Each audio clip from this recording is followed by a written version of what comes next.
ఆ రాష్ట్రం ఏర్పడ్డాక, ప్రత్యేక రాష్ట్రం ఏర్పడిన తర్వాత మొదటి 5 సంవత్సరాల్లో ఉన్న ప్రభుత్వం అది ఎవరైనా కానీ ఒక రాజధానిని ఏర్పాటు చేసి రాజధాని ఫలానా అని నిర్ణయించిన తర్వాత మళ్ళా దాన్ని కాదు వేరే దగ్గరికి అది అందుబాటులో లేదు, లేకపోతే అది సరైనటువంటి వనరులతో లేదని చెప్పి ఒక రాజధానిగా మారిస్తే బాగుండేది. కానీ మధ్యలో మూడు ముక్కల ఆట అని రోడ్లమ్మటి పేకాటోళ్ళు ఆడుకున్నట్టుగా మూడు ముక్కల ఆట అని చెప్పి 3 రాజధానులు అనేటటువంటిది ప్రతి ఒక్కళ్ళు విమర్శించారు. అది చదువుకున్న వాళ్ళమే కాదు, చదువు రాని వాళ్ళు కూడా ఒక రాజధాని, రాష్ట్రానికి ఒక రాజధాని ఉంటుంది. 3 రాజధానులు అంటే ఏ ఆఫీస్ ఎక్కడుంది? ఇవాళ అమరావతికి వచ్చాము, ఇవాళ అమరావతిలో ఇక్కడ ఈ ఒక పని చేయించుకుంటాం, ఇంకో డిపార్ట్మెంట్ దగ్గర పోవాలంటే ఆ డిపార్ట్మెంట్ 3వ రాజధానిలో ఎక్కడో ఎక్కడ వైజాగ్లోనో లేకపోతే కర్నూలులోనో ఉంటే మళ్ళీ అక్కడికి వెళ్తానా? నేను వెళ్ళలేను కదా.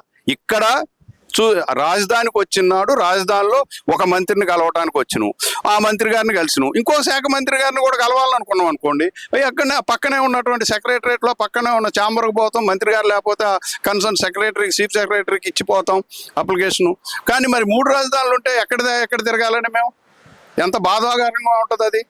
మరి అది ఎందుకని అన్నారో మాకు ఆ పెట్టిన వాళ్ళకే తెలియాల దాని అర్థం. కానీ సామాన్యులు ఎవరు కూడా 3 రాజధానులు అంటే మాత్రం కోరుకోరు. ఒకే సింగిల్ రాజధాని ఉండాలా. అది కూడా మొదట ఏదైతే అనుకున్నామో అది ఇది నడిబొడ్డులో ఉన్నది, ఏర్పడ్డటువంటి ఆంధ్రప్రదేశ్కి మధ్యలో ఉన్నది. అటు వైజాగ్ నుంచి కానీ, శ్రీకాకుళం నుంచి కానీ, ఇటు కర్నూలు నుంచి కానీ ఎక్కడ చూసినా కూడా ఇది సెంట్రల్లో ఉన్నది, అందరికీ అందుబాటులో ఉన్నది.